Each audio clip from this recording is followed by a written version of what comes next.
ईश्वर समर्पण। विपश्यना मनुष्य जाति के इतिहास का सर्वाधिक महत्वपूर्ण ध्यान प्रयोग है। जितने व्यक्ति विपश्यना से बुद्धत्व को उपलब्ध हुए उतने किसी और विधि से कभी नहीं। विपश्यना अपूर्व है। विपश्यना शब्द का अर्थ होता है देखना, लौट कर देखना। बुद्ध कहते थे इहि पश्यिको, आओ और देखो। बुद्ध किसी धारणा का आग्रह नहीं रखते। बुद्ध के मार्ग पर चलने के लिए ईश्वर को मानना न मानना, आत्मा को मानना न मानना आवश्यक नहीं। बुद्ध का धर्म अकेला धर्म है इस पृथ्वी पर जिसमें मान्यता, पूर्वाग्रह, विश्वास इत्यादि की कोई भी आवश्यकता नहीं। बुद्ध का धर्म अकेला वैज्ञानिक धर्म है।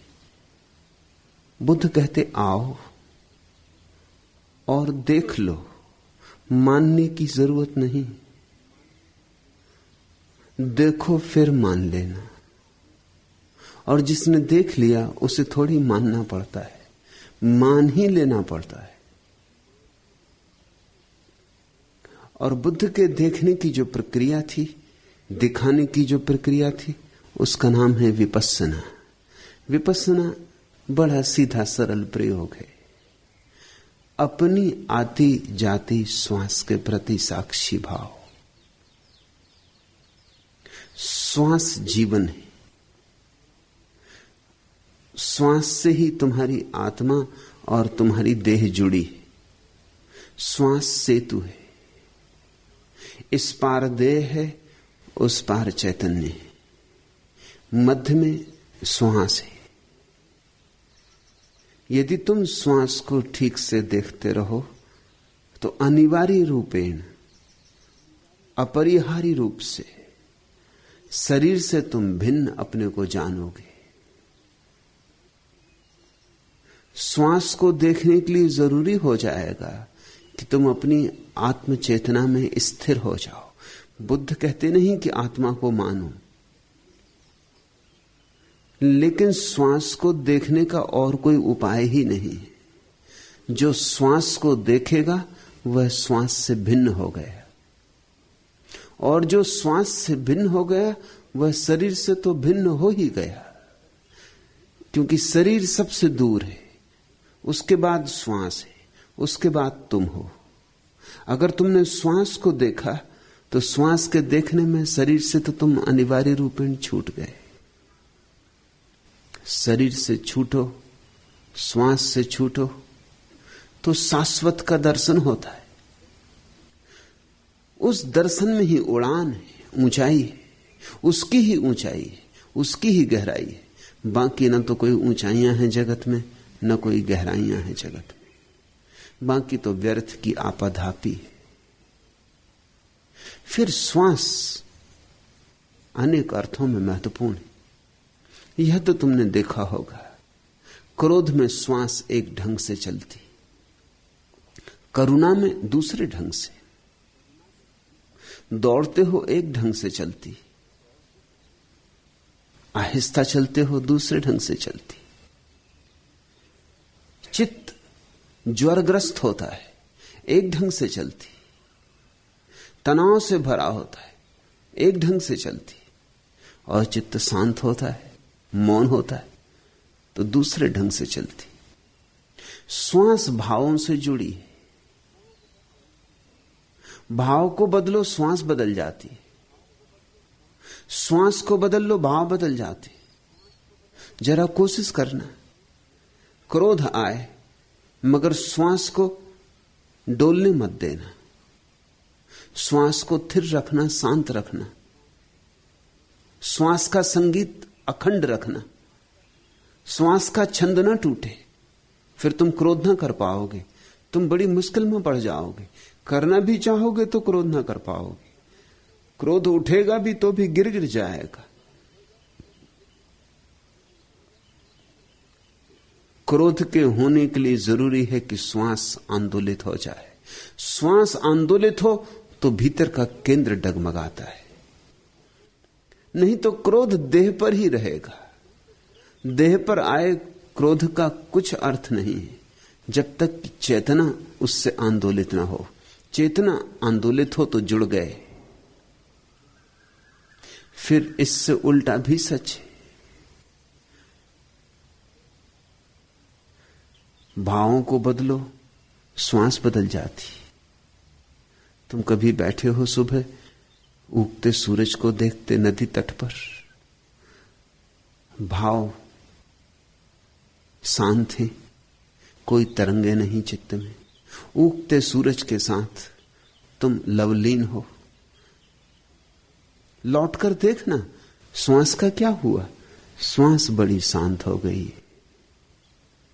श्वास में एक रस हो गया है, एक स्वाद, छंद बन गया है। श्वास संगीतपूर्ण हो गई। विपस्सना का अर्थ है शांत बैठकर श्वास को बिना बदले। ख्याल रखना, प्राणायाम और विपस्सना में यही भेद। प्राणायाम में श्वास को बदलने की चेष्टा की जाती, विपस्सना में श्वास जैसी है वैसी ही देखने की आकांक्षा है। जैसी है, उबड़ है खाबड़ है, अच्छी है बुरी है, तेज है शांत है, दौड़ती है भागती है ठहरी है, जैसी है। बुद्ध कहते हैं तुम अगर चेष्टा करके श्वास को किसी तरह नियोजित करोगे तो चेष्टा से कभी भी महत्व फल नहीं होता। चेष्टा तुम्हारी है, तुम ही छोटे हो, तुम्हारी चेष्टा तुमसे बड़ी नहीं हो सकती। तुम्हारे हाथ छोटे, तुम्हारे हाथ की जहां जहां छाप होगी वहां वहां छोटापन होगा।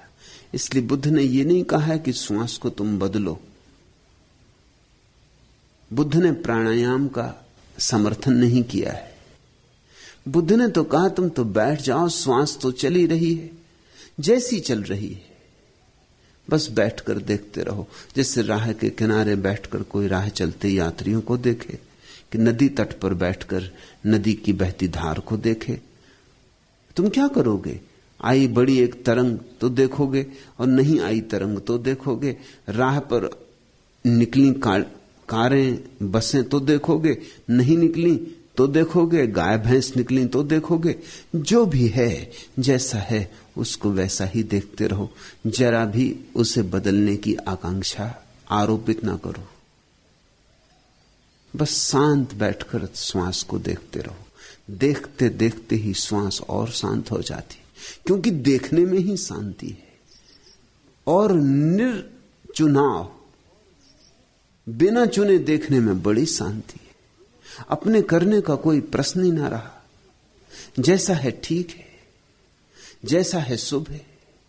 जो भी गुजर रहा है आंख के सामने से, हमारा उससे कुछ लेना देना नहीं है, तो उद्विग्न होने का कोई सवाल नहीं, आसक्त होने की कोई बात नहीं। जो भी विचार गुजर रहे हैं निष्पक्ष देख रहे हो। श्वास की तरंग धीमे धीमे शांत होने लगेगी। श्वास भीतर आती है, अनुभव करो स्पर्श नासापुटों में। श्वास भीतर गई, फेफड़े फैले, अनुभव करो फेफड़ों का फैलना। फिर क्षण भर सब रुक गया, अनुभव करो उस रुके हुए क्षण को। फिर श्वास बाहर चली, फेफड़े सिकुड़े, अनुभव करो उस सिकुड़ने को। फिर नासापुटों से श्वास बाहर गई, अनुभव करो उत्तप्त श्वास नासापुटों से बाहर जाती। फिर क्षण भर सब ठहर गया, फिर नई श्वास आई। ये पड़ाव है, श्वास का भीतर आना, क्षण भर श्वास का भीतर ठहरना, फिर श्वास का बाहर जाना, क्षण भर फिर श्वास का बाहर ठहरना, फिर नई श्वास का आवागमन। ये वर्तुल है। इस वर्तुल को चुपचाप देखते रहो। करने की कोई भी बात नहीं, बस देखो। यही विपश्यना का अर्थ है। क्या होगा इस देखने से? इस देखने से अपूर्व होता है। इसके देखते देखते ही चित्त के सारे रोग तिरोहित हो जाते। इसके देखते देखते ही मैं देह नहीं हूं, इसकी प्रत्यक्ष प्रतीति हो जाती। इसके देखते देखते ही मैं मन नहीं हूं, इसका स्पष्ट अनुभव हो जाता है। और अंतिम अनुभव होता है कि मैं श्वास भी नहीं हूं। फिर मैं कौन? फिर उसका कोई उत्तर तुम दे ना पाओगे। जान तो लोगे मगर गूंगे का गुड़ हो जाएगा। वही है उड़ान। पहचान तो लोगे कि मैं कौन हूं, मगर अब बोल ना पाओगे। अब अबोल हो जाएगा। अब मौन हो जाओगे, गुनगुनाओगे भीतर भीतर, मीठा मीठा स्वाद लोगे, नाचोगे मस्त होकर, बांसुरी बजाओगे, पर अब कह ना पाओगे। ईश्वर समर्पण ठीक ही हुआ। कहा तुमने इतनी उड़ान अनुभव हुई, अब विपश्यना के सूत्र को पकड़ लो। अब इसी सूत्र के सहारे चल पड़ो। और विपश्यना की सुविधा यह है कि कहीं भी कर सकते हो। किसी को कानो कान पता भी ना चले।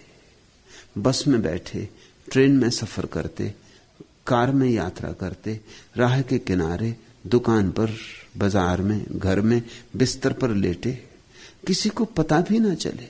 क्योंकि न तो कोई मंत्र का उच्चार करना है, न कोई शरीर का विशेष आसन चुनना है। धीरे धीरे इतनी सुगम और सरल बात है और इतने भीतर की है कि कहीं भी कर ले सकते हो। और जितनी ज्यादा विपश्यना तुम्हारे जीवन में फैलती जाए, उतनी ही एक दिन तुम बुद्ध के इस अद्भुत आमंत्रण को समझोगे, यही पस्सी को आओ और देख लो। बुद्ध कहते हैं ईश्वर को मानना मत, क्योंकि शास्त्र कहते हैं मानना तभी जब देख लो। बुद्ध कहते हैं इसलिए भी मत मानना कि मैं कहता हूं, मान लो तो चूक जाओगे। देखना, दर्शन करना, और दर्शन ही मुक्तिदायी है। मान्यताएं हिंदू बना देती, मुसलमान बना देती, ईसाई बना देती, जैन बना देती, बौद्ध बना देती। दर्शन तुम्हें परमात्मा के साथ एक कर देता है। फिर तुम न हिंदू हो, न मुसलमान, न ईसाई, न जैन, न बौद्ध। फिर तुम परमात्मा मैं हो।